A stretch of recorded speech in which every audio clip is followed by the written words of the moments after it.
The man who destroyed my life's work, who stole my name and my company. He sent me a Christmas card last year. It was a simple, elegant thing. Inside, he had written just 5 words. With deepest respect, Julian Reed. I'm going to tell you the story of how I earned his respect, and then I'm going to tell you how he used it to bury me. But to understand the end, you have to go back to the beginning. Back before the glass towers and the boardroom betrayals. It always starts with the hands. Even now at 68, my hands understand steel. They understand its temper, its tolerance, the exact moment of pressure it needs to bend to your will without breaking. Here in my kitchen, the only sound is the rhythmic, high-pitched whisper of steel against stone as I sharpen this old chef's knife. Shh, shh, shh, shh. A clean, honest sound. It's a language I've been fluent in my whole life. The truth is, I spent so long mastering the nature of metal that I never bothered to learn the nature of men. And that single, arrogant oversight cost me an empire. The story of Croft Industries doesn't start in a boardroom. It starts in 1975, in a cold, rented garage that always smelled of damp concrete and hot metal. I was 25, a newly minted engineer with a mind full of designs and a heart full of frustration. I'd worked on assembly lines in machine shops, and everywhere I looked I saw the same infuriating problem: failure. Tools would break, components would shear, machines would grind to a halt because someone, somewhere, had decided to save 3 cents on a bolt or use an inferior grade of alloy. It was a disease of mediocrity, and it drove me insane. I wasn't trying to get rich, I was trying to solve a problem. I was obsessed with the idea of permanence. In a world that was rapidly falling in love with disposable things, I wanted to build things that endured. My obsession kept me in that garage while my friends were out starting families, buying houses. My wife, Eleanor, God bless her, would bring me sandwiches and a thermos of coffee at 2 in the morning. Her face a mixture of love and concern. She'd look at the blueprints spread across the floor, the greasy machine parts on the workbench, and she'd ask, "Sterling, what are you chasing in here?" I always gave her the same answer. I'm chasing the thing that doesn't break. For 2 years, every spare dollar, every waking hour went into that chase. I tinkered with metallurgical formulas, tested stress tolerances, and filled notebooks with designs. Finally, I had it.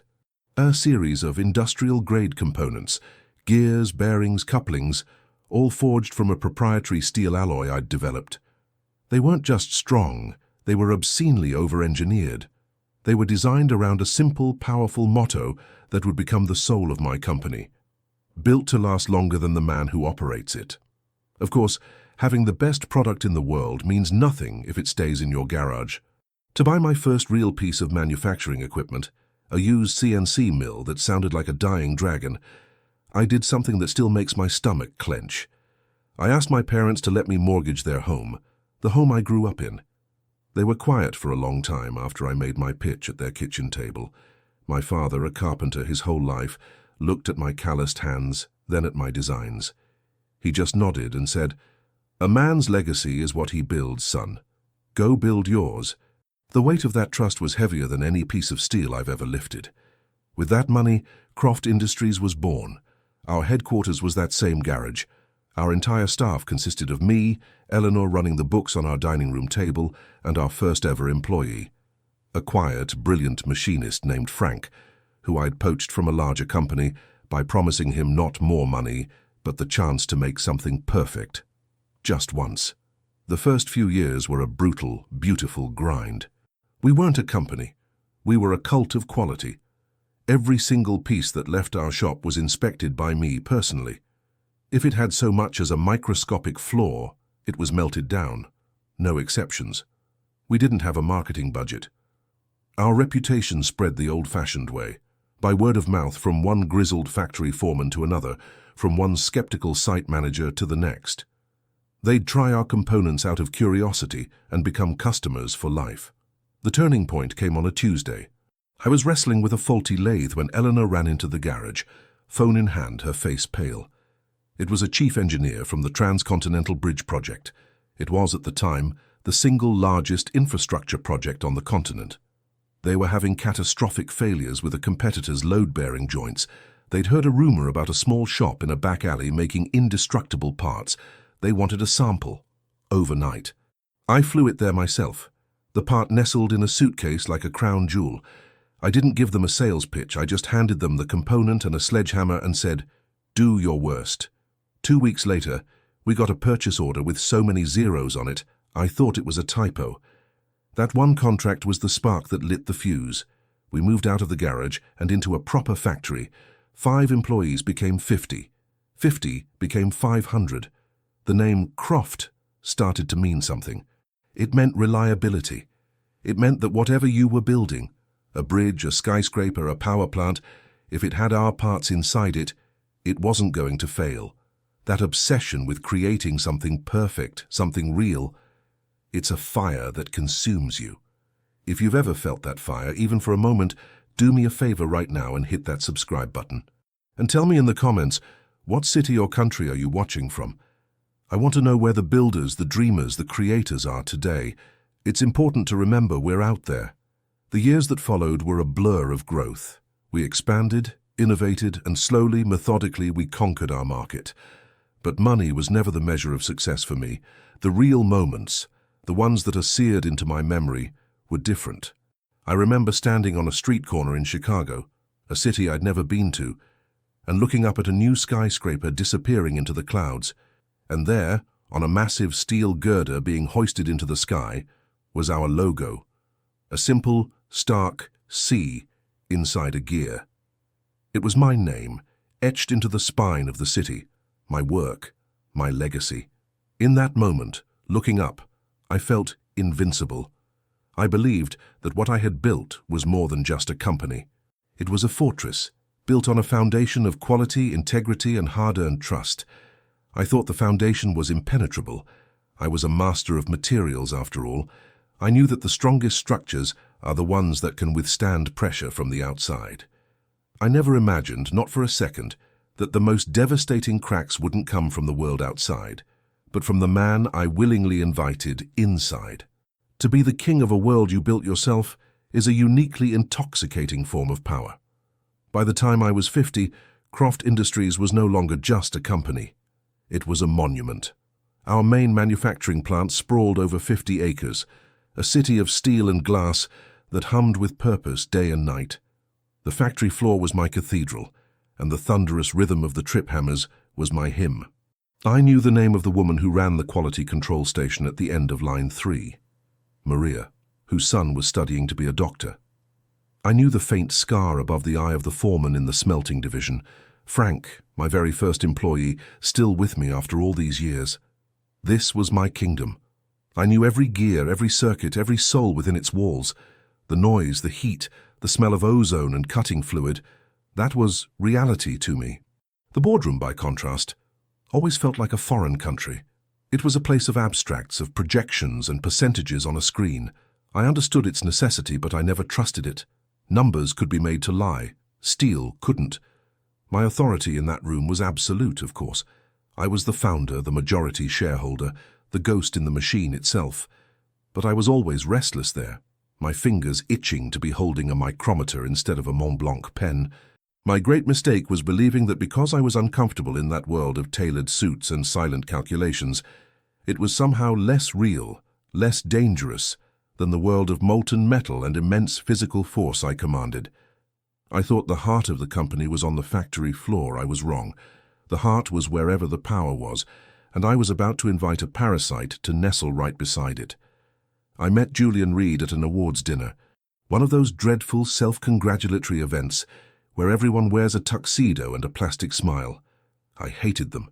I felt like a bear forced to perform in a circus. I was standing by a window, staring out at the city lights and wishing I were back in my workshop, when a voice beside me, smooth as polished granite, said, "Mr. Croft, it's an honor." I turned to see a young man, probably in his early 30s, with sharp eyes and a suit that cost more than my first car. He wasn't looking at me with the vacant admiration I usually got. He was looking at me like I was a complex equation he'd been dying to solve. He didn't praise my success. He praised my methodology. "Your Series 7 gear assembly," he said, his voice low and conspiratorial, has a documented failure rate of 0.001%. In an industry that accepts 1,000 times that, that's not just engineering, it's a statement of faith. But the market, he leaned in slightly, the market values it as a commodity. They don't see the art. That's the tragedy I believe I can fix. That was how he got me. He didn't talk about profit margins. He talked about tragedy. He didn't talk about stock prices. He talked about art. He spoke my language, but with an accent I found fascinatingly foreign. He had researched every aspect of my company, not just the balance sheets, but the patents, the manufacturing processes, the very philosophy I'd embedded in its DNA. Over the next hour, he laid out a vision for Croft Industries that was both terrifying and seductive. He spoke of global logistics, of strategic acquisitions, of leveraging our brand reputation to dominate markets I hadn't even known existed. He painted a picture of my life's work, not as a successful company, but as a sleeping giant. And he, Julian Reed, was the only man alive who knew how to wake it. I was an inventor. I solved tangible problems, the global financial ecosystem, the arcane dance of mergers and acquisitions, the psychological warfare of marketing. That was a puzzle I had no interest in solving. For years I had handled it out of necessity, but I was tired. Tired of the parts of my job that didn't involve creating. Julian presented himself as the perfect tool, a finely calibrated instrument designed specifically for the tasks I despised, so I hired him. First as a consultant, then after 6 months of dazzling presentations and flawlessly executed strategies that doubled our profits, I made him my chief operating officer. I gave him the keys to the kingdom I didn't want to rule, the kingdom of spreadsheets and investor calls. A sense of profound relief washed over me. For the first time in 20 years, I felt I could step back from the business and return to being an engineer. I practically moved into my R&D lab, a massive high-tech playground I'd built for myself on the top floor. I was finally free to chase the next innovation, the next unbreakable alloy, the next perfect design. While I was rediscovering my passion, Julian was consolidating his power. He was brilliant at it. He never challenged my authority directly. On the contrary, he treated me with a reverence that bordered on worship. "Sterling, you are the vision," he'd say. "Don't let us distract you with operational minutiae. Go create. We will handle the rest." And I, blinded by my own ego and my desperation to get back to the workbench, I let him. I saw it as a perfect division of labor. I was the soul of the company. He was its brain. I never stopped to consider that a brain, if it's clever enough, can decide it no longer needs a soul. He started subtly. The company's annual reports, which used to be simple, direct documents filled with product specs, were transformed into glossy magazines that looked like they belonged on a coffee table. My picture, once front and center, was now on an inside page, a dignified portrait of the founder. The cover was now an abstract graphic about synergistic growth. He brought in his own people, sharp young MBAs from his alma mater, who filled the executive wing and spoke a language of acronyms and buzzwords I couldn't follow. When my old guard, men like Frank, raised concerns, I'd dismiss them. "He's making us all rich, Frank," I'd say. "Let the boy work his magic." I remember one afternoon distinctly. I was in the lab, covered in grease and graphite, testing the tensile strength of a new composite material. The feeling was electric. I was on the verge of a breakthrough. The doors hissed open and Julian walked in, immaculate in a dark blue suit, holding a leather-bound folder. He started talking about third-quarter earnings reports and a potential logistics issue in our European distribution network. I didn't even look up from my work. I just waved a greasy hand in his direction and said, "You handle it, Julian. That's your world. This is mine." He stood there in silence for a moment. I could feel his eyes on me. I finally glanced up and saw an expression on his face I had never seen before. It wasn't admiration, it was assessment. The look a biologist gives a specimen under a microscope. Then it vanished, replaced by his usual confident smile. "Of course, Sterling," he said. "Consider it handled." Then he turned and walked out. That was the moment. That was the instant the transfer of power was complete. I had voluntarily placed myself in a gilded cage, a beautiful laboratory where I could play with my inventions. while he took control of the fortress itself. I thought I was the king, safe in his creative sanctum. In reality, I had become the court artisan, a treasured employee while he was quietly ascending to the throne. I had given him the rudder of my ship, believing he would steer us toward new horizons of prosperity. I was too absorbed in the glorious mechanics of the engine room to look up and notice the map he was truly following. I didn't see that his destination wasn't some bountiful new continent. He was steering us, with calm and deliberate precision, directly towards an iceberg that he himself had meticulously carved, waiting for the perfect moment for impact. There's a phenomenon in metallurgy known as stress corrosion cracking. It happens when a perfectly solid piece of metal, under constant tension and exposed to a corrosive environment, suddenly fails. It doesn't bend or warp. It simply shatters.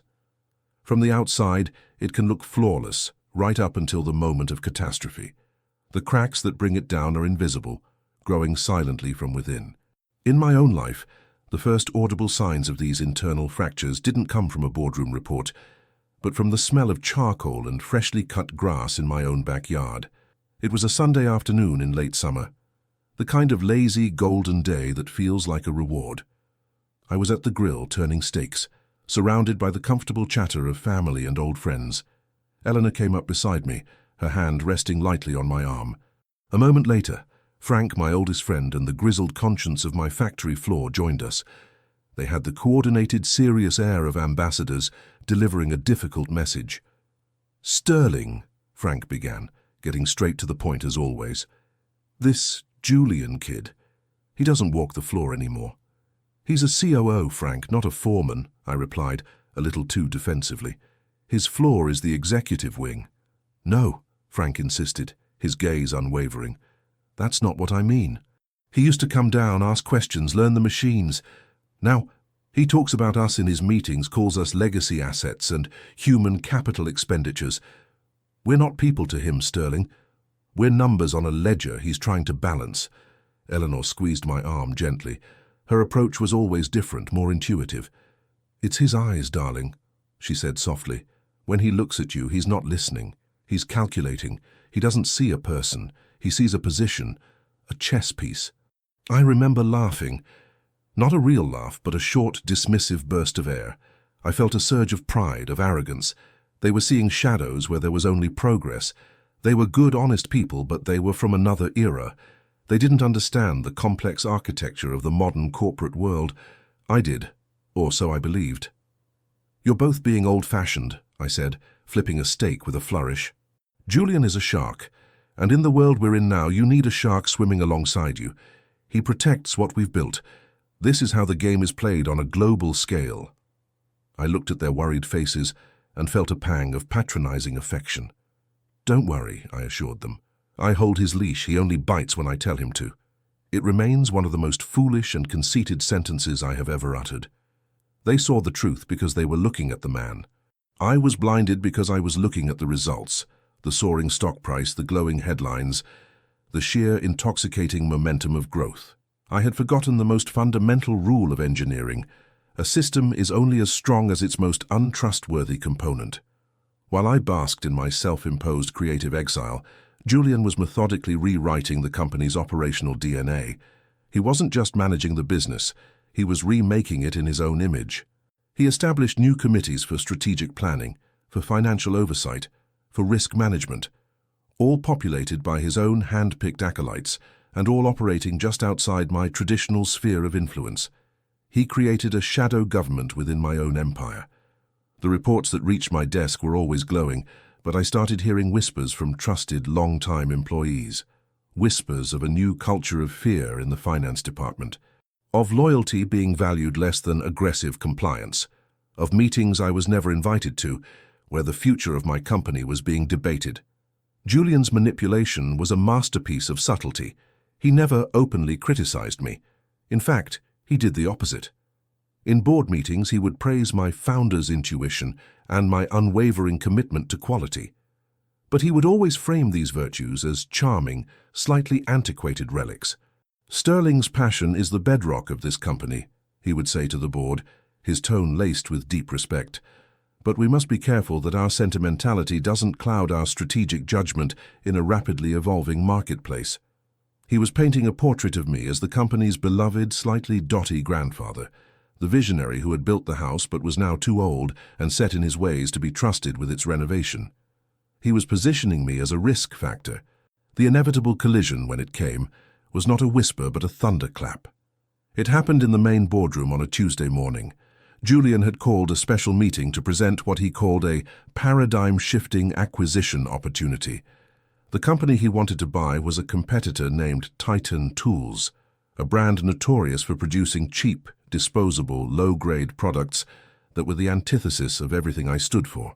He stood before the board, a picture of cool confidence, and presented a cascade of slides filled with charts and projections. "Ladies and gentlemen," he announced, "we are not acquiring their product line. We are acquiring their distribution channels and their 30% market share in the consumer-grade sector. We will absorb their footprint, phase out their inferior brand, and introduce them to Croft quality. It's a surgical strike." I sat in my chair at the head of the table, a cold fury building in my chest. He was talking about my name, my life's work, my promise to every customer, as if it were just a logo to be slapped onto any piece of junk to make a quick buck. He saw the Croft brand as a tool. I saw it as a covenant. When he finished, a polite murmur of approval went around the room. I let the silence hang for a moment before I spoke. My voice was dangerously quiet. "No," I said. Julian smiled, a patient, tolerant expression. "Sterling, perhaps if I walk you through the financials again." "No," I repeated, louder this time. I stood up and placed both my hands flat on the polished mahogany table. I looked at each board member, men and women who had gotten rich off my obsession and my sweat. The name on that door means something. It means that if you buy a Croft product, it will not fail you. It is a promise written in steel. You want to take that promise and weld it onto the cheapest, most pathetic trash our industry produces? You want to put my name on a lie? The room was silent. Julian's smile never wavered, but his eyes were like chips of ice. "With all due respect, Sterling," he said, his voice dripping with condescension, "this isn't about your personal philosophy. This is about a fiduciary duty to our shareholders to maximize growth." That was it. That was the moment the floor fell away. "Damn the shareholders!" I roared, and the sound echoed in the cavernous room. I was the first shareholder. My parents' house was the first share. Frank's loyalty was the first share. Don't you talk to me about duty. This deal is dead. It will not happen. Not while my name is on that building.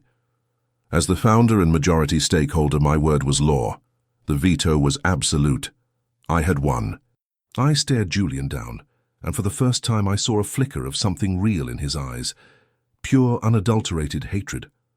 I gathered my papers and walked out of the room, my head held high, feeling the righteous fire of a king who had successfully defended his realm. But I was a fool. I had completely misread the battlefield. Julian hadn't brought me into that room to win an argument. He had brought me there to put on a show. And I, with my shouting and my passionate, heartfelt speeches about my legacy, had given him exactly the performance he wanted. As I walked out, I thought I had reminded them all who was in charge. What I had actually done was prove Julian's secret thesis to every single person in that room. That Sterling Croft was an emotional, unpredictable and sentimental old man who could no longer be trusted to make rational business decisions. I had won the battle, but in doing so I had handed my enemy the perfect weapon to ensure I would lose the war.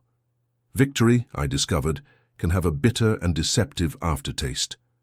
In the weeks following my dramatic veto of the Titan Tools acquisition, an unnerving quiet settled over the executive wing. It wasn't the calm of resolution. It was the tense, coiled silence of a predator waiting in the grass. I had asserted my authority, drawn a line in the sand, and naively believed that would be the end of it. I retreated back to my sanctuary, the lab, convinced I had corrected the company's course. I was a shipwright who, having patched a hole in the hull, goes back to polishing the brass, oblivious to the fact that the ship's navigator is now steering them into a hurricane. The silence was broken one rainy Thursday evening.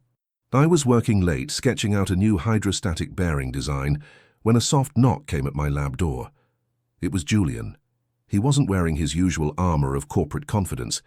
He looked subdued, almost contrite. He held a bottle of single malt scotch, my favorite, a 25-year-old Macallan, and 2 glasses. "A peace offering," he said, his voice softer than I'd ever heard it. "I owe you an apology, Sterling. I was out of line in that meeting. I let the numbers get ahead of the vision." "Your vision?" I was disarmed. My anger had long since cooled, replaced by a weary sense of frustration. Part of me wanted to remain indignant, but another, larger part was simply tired of the conflict. I was a creator, not a combatant. I waved him in.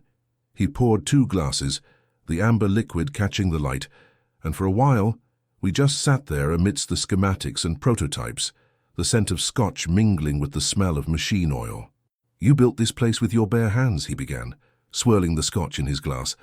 "I sometimes forget that. I see assets and growth potential. You see a lifetime of promises kept. The Titan deal, it was a mistake, a shortcut. You were right to kill it." He looked me straight in the eye, his expression one of earnest sincerity. "But the problem it was meant to solve is still real. Our competitors are consolidating.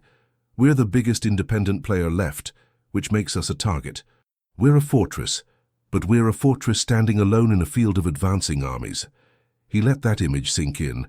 He was a master storyteller, and he was crafting a narrative in which he and I were allies against a hostile world. He wasn't the threat. The threat was outside the walls. He was just the forward-thinking general trying to convince the stubborn old king of the best way to defend the realm. "I've spent the last month searching for a different kind of solution," he continued, his voice regaining its familiar, persuasive energy. "Not an acquisition, a partnership, an alliance." He slid a thick leather-bound portfolio across the workbench, pushing aside a set of calipers to make room. The cover was embossed with a single elegant logo, an abstract mountain peak, and the words, "Apex Global Ventures." "They're a private equity firm," he explained, "but not a typical one. They don't strip companies for parts. They invest in heritage brands with untapped potential. They provide capital and a global strategic network, but they insist on keeping the core leadership, the visionaries, in place. They want to invest in you, Sterling." He opened the portfolio. Inside were pages of beautifully rendered charts, testimonials from other heritage brand CEOs, and a detailed proposal. It was seductive. It promised a massive infusion of capital that would allow me to triple my R&D budget. It spoke of expanding the Croft name into new high-tech sectors, aerospace, medical devices, deep-sea exploration.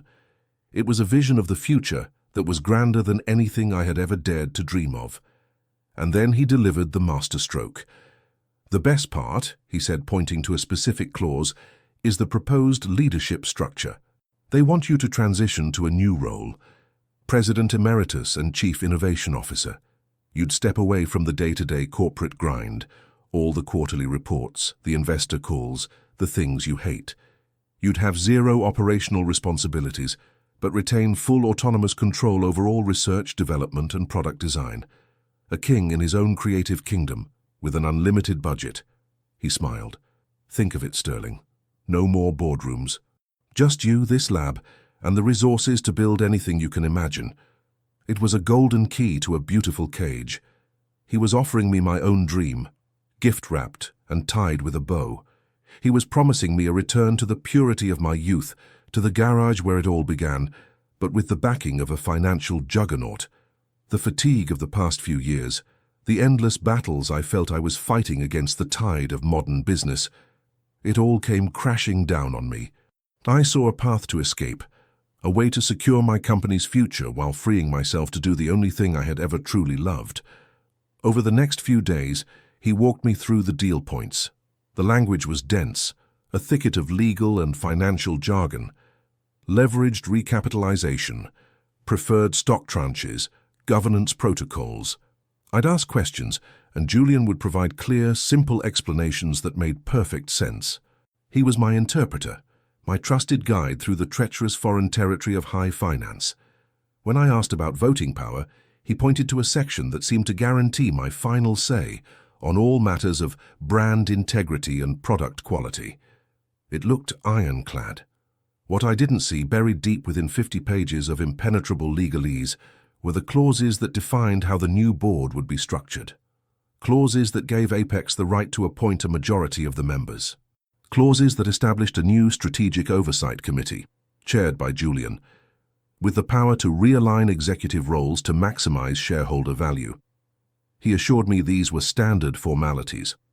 I, the man who inspected every millimeter of a steel gear for flaws, failed to inspect the machinery of my own surrender. I trusted my interpreter, never realizing he was deliberately mistranslating the terms of my capitulation. The night before the preliminary board vote to approve the partnership, I was at home feeling a sense of peace I hadn't felt in years. I was about to be liberated. Then my personal laptop chimed. It was an email from a sender I didn't recognize, an anonymous address. The subject line was just one word: read. Inside was a single password-protected document. The password was Cassandra, the Trojan priestess cursed to tell the truth but never be believed. My fingers trembled as I typed it in. The document that opened on my screen was a confidential appendix to the Apex Partnership Agreement. It was Julian Reed's new employment contract, set to take effect the day the deal closed. It detailed a compensation package of staggering proportions, a multi-million-dollar signing bonus, a colossal salary, and, most damningly, a massive grant of preferred stock options that would, upon execution, make him the single largest individual shareholder in the newly formed Croft Global. I stared at the screen, the words blurring. Every conversation, every compliment, every carefully orchestrated act of contrition and respect, it all snapped into focus. This was never a partnership.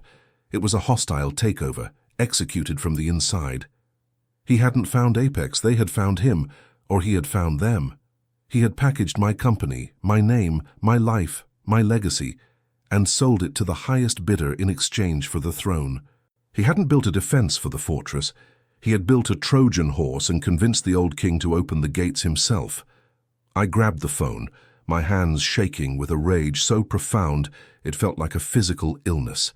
I needed to call the board members, to warn them to stop the vote. But it was almost midnight. The vote was scheduled for 9 in the morning. I was a man screaming fire in an empty theater hours after the arsonist had already left the building.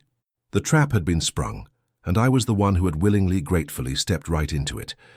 The ground was already gone from beneath my feet. I just hadn't started falling yet.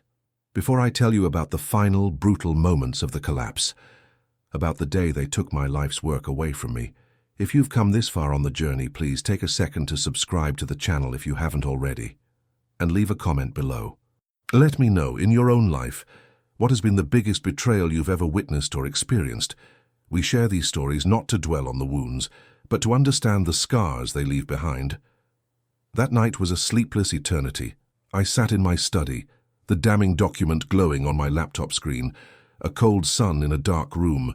Every tick of the grandfather clock in the hall was a hammer blow counting down the final hours of my reign. I cycled through a storm of emotions. First, a white-hot volcanic rage that made me want to drive to Julian's house and physically tear the truth from him. That was followed by a wave of nauseating self-loathing. How could I have been so blind? How could I, a man who could detect a hairline fracture in a steel beam, have missed the colossal fault line running right through the man I'd made my second in command? Finally, as dawn bled grey light through the windows, all that was left was a hollow, desperate resolve. I couldn't stop what was coming, but I would not let it happen in silence. I would face them. I walked into the boardroom at 8:55 a.m. The atmosphere was completely different from our last confrontation. The air wasn't tense, it was sterile, clinical. The Apex representatives were already there, seated on one side of the table, their faces impassive, like surgeons preparing for an operation. The board members, my supposed colleagues of decades, shifted in their chairs, avoiding my eyes. And at the opposite end of the table, in the seat traditionally reserved for the COO, sat Julian. He looked serene, impeccable in a charcoal suit, a faint, almost imperceptible smile playing on his lips. He gave me a small, polite nod, the kind one gives to a stranger on an elevator. The meeting was a formality, a piece of corporate theatre.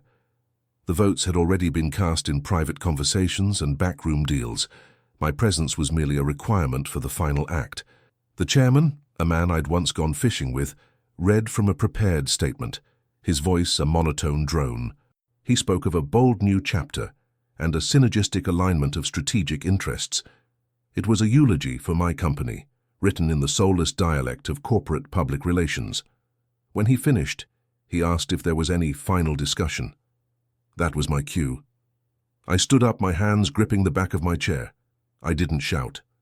My rage from the Titan Tools meeting was gone, burned away, and replaced by a cold, clear focus. I held up a printed copy of Julian's contract. "Before we vote," I said, my voice steady, "I believe everyone in this room should be aware of the true nature of this partnership. This isn't an investment in Croft Industries. It's a leveraged buyout, orchestrated by Mr. Reed for his own personal enrichment." I laid it all out. The secret negotiations, the carefully hidden clauses, the obscene payout that would make Julian the new master of the company. I explained in plain, simple language how they had been deceived, how the deal was structured to strip the company of its independence and place it in the hands of financial predators. I looked from face to face, searching for a flicker of shock, of outrage, of a shared sense of betrayal. I found nothing, just blank stares, and in a few cases, a look of mild irritation, as if I were a drunk uncle making an embarrassing scene at a wedding. It was then that the most horrifying truth of all dawned on me. They weren't surprised. They already knew. Maybe not all the details, but they knew the essence of the deal. They knew I was being pushed out, and they had agreed to it. They had been offered a generous buyout for their own shares, a golden parachute to reward them for their silence. My passionate defense of the company's soul had been weighed against their own financial self-interest, and it hadn't stood a chance. When I finished, there was a profound silence. Julian was the one who broke it. He didn't even stand up. He simply leaned forward, resting his folded hands on the table. "Thank you, Sterling, for sharing your perspective," he said, his tone one of deep, practiced sympathy. "We all understand that this transition is difficult. Your emotional connection to the company is, of course, legendary. But what you see as betrayal, we see as the necessary evolution of a great American brand into a global powerhouse. You built a magnificent engine. It now requires a different kind of driver to navigate the road ahead." He turned his gaze to the rest of the board. "The motion on the table is to approve the strategic partnership with Apex Global Ventures and to enact the proposed leadership restructuring to optimize our alignment with our new partners." The chairman called for the vote. One by one they said it. Aye, aye, aye. The word was a nail, hammered into my coffin with each utterance. Men I had mentored, whose children's college tuitions my company had paid for, whose loyalty I had taken for granted. Aye. Frank had been right. I wasn't their leader anymore. I was a legacy asset being liquidated. The final motion was the coup de grace for the reassignment of Sterling Croft from all executive and operational duties to the honorary, non-voting position of President Emeritus. Another round of ayes. It was over. In the space of 15 minutes, I had been legally and surgically excised from the heart of my own creation. I was no longer CEO. I was a ghost, a name in a history book. The rest is a blur of surreal, humiliating details. The head of security, a man I had hired myself, politely asking for my keys and my ID badge. The walk back to my office, my former office, escorted as if I were a common criminal. Julian was already there, speaking with an interior designer, pointing at the wall where my family photos hung. "All of this will have to go," I heard him say as I walked past. I packed a single box of personal items, a photograph of Eleanor and me on the day we opened the first factory, my father's old slide rule, the first perfect gear Frank and I had ever milled. As I walked through the halls for the last time, the walk of shame, I saw the faces of my employees. Some looked away, unable to meet my eyes. Others looked on with a mixture of confusion and pity. They knew an execution had just taken place, but they didn't understand why. Outside, the world was indifferent. The sun was shining. Traffic flowed as usual. I got into my car and just sat there for a long time in the parking lot, looking at the massive building with my name carved into the granite above the entrance. It was like looking at my own tombstone. The news broke on the financial channels that afternoon. Croft Industries announces bold new partnership. Founder Sterling Croft to retire. They called it a retirement, a voluntary, graceful exit. The lie was the final insult. That night, I sat alone in the dark of my study, the house silent around me. I hadn't lost a job. I had lost my identity. Who was Sterling Croft without Croft Industries? The name, the purpose, the entire structure of my life had been pulled out from under me. I was a master of building things, of understanding the laws of physics and materials, but I had been utterly defeated by the laws of human nature, by ambition, by greed, and by my own catastrophic blindness. I hadn't been outmaneuvered in a fair fight. I had been consumed, digested by a system I never truly understood, and betrayed by the people I thought I knew. I had hit the bottom. All that was left was the long, crushing fall. There is a period after a catastrophic failure that is worse than the event itself. It's the silent, echoing aftermath. The world moves on, headlines fade, and you are left alone in the rubble of what used to be your life. For the better part of a year, I was a ghost haunting the rooms of my own house. The man who had once commanded an army of thousands couldn't summon the will to get out of bed before noon. My reflection in the mirror was a stranger's, a hollowed-out old man with vacant eyes. I had spent a lifetime defining myself by what I built. Now, with the company gone, my name stripped of its meaning, I was an equation with no solution. I was nothing. The checks from the buyout still arrived, a bit of fortune I had no desire to spend. The money felt like blood money, the price of my own abdication. Friends, or the people I had thought were friends, stopped calling. I was no longer a useful connection, just a sad story they'd whisper about at their country clubs. The silence in my life became a physical presence, a heavy blanket that smothered all thought and ambition. I was 66 years old, and I was waiting to die. The person who refused to let me fade away was Eleanor. She had watched my ascent with pride, and my downfall with a silent, unwavering strength. She endured my months of despair without judgment, but she refused to accept it as my final chapter. One Saturday morning, she came into my study where I was aimlessly staring out the window and placed a rusted, greasy object on my desk. It was a small hand-cranked gear press, the very first machine I had ever built in that cold garage 40 years ago. "I found this in the back of the shed," she said, her voice soft but firm. "It's seized up. I thought maybe you could fix it." I looked at the decrepit piece of machinery, a relic from a life that felt like it belonged to someone else. "Why?" I asked, my voice a dull rasp. "What's the point?" Eleanor's gaze didn't waver. "Because," she said, her words striking me with the force of a physical blow, "before you were a CEO, before you were a brand, you were a man who knew how to make broken things work again. I think that man is still in there, and he is the one I married." She left the gear press on my desk and walked out. For days it sat there, an accusation in rust and steel.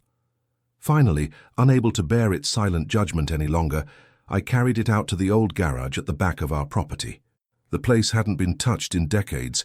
It was a time capsule, filled with my early prototypes, forgotten tools, and the faint, familiar scent of oil and metal shavings.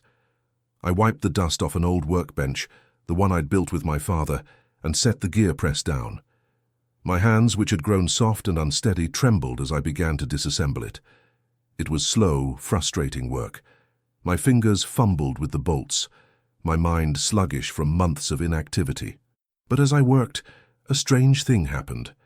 The world outside the garage, the world of betrayal, of loss, of Julian Reed and Apex Global, began to recede. The only thing that mattered was the intricate puzzle of steel in front of me. The feel of the wrench in my hand was an old forgotten language that my muscles began to remember. I cleaned each part, sanded away the rust, machined a new bushing to replace one that was worn. Hours bled into days. When I finally reassembled it, I put a small piece of scrap metal in the press, turned the crank, and it worked. Perfectly.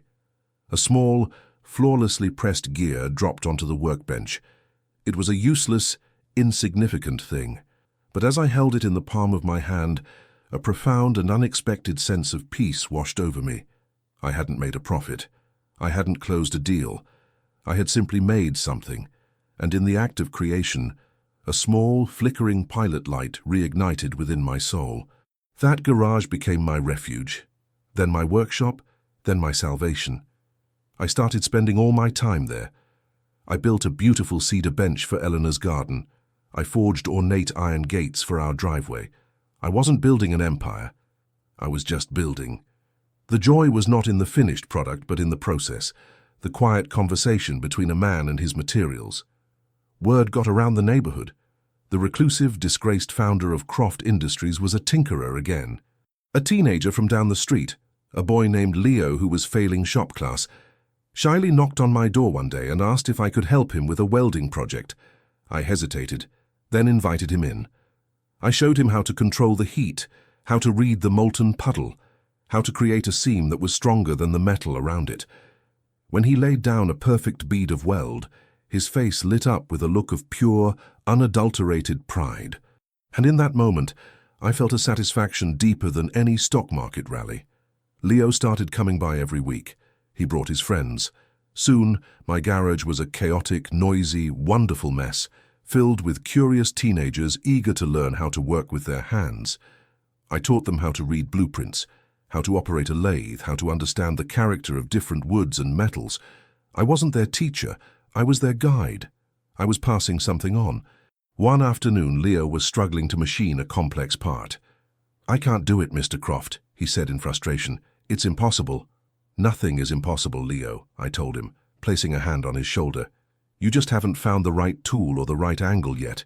The solution is always there, you just have to have the patience to see it." As I said the words, I realized I wasn't just talking about machining.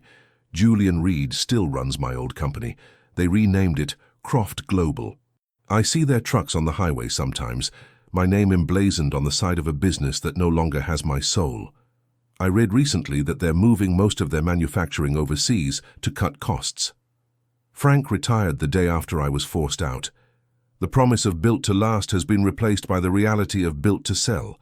Julian took my factories, my patents, my fortune. He can have them. Because he cannot take this.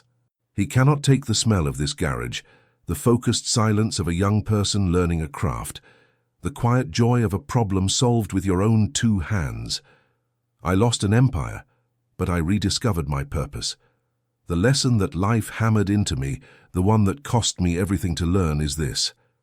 We are defined not by what we own, but by what we can give away. A company, no matter how large, is a fragile, temporary thing. It can be bought, sold, dismantled. But knowledge, skill, passion, the wisdom you pass from your hands to the hands of the next generation, that is indestructible. That is the only true form of legacy. My inheritance won't be found on a balance sheet or in a stock portfolio. It will be found in workshops like this one, in the minds and hands of the young people I've had the privilege to teach. That is a wealth that no corporate predator can ever steal. If this story has meant anything to you, I ask you to do one last thing for me. Share it with someone who needs to be reminded of where true value lies. And in the comments below, tell me your story. What are you building in your life that no one can ever take away from you?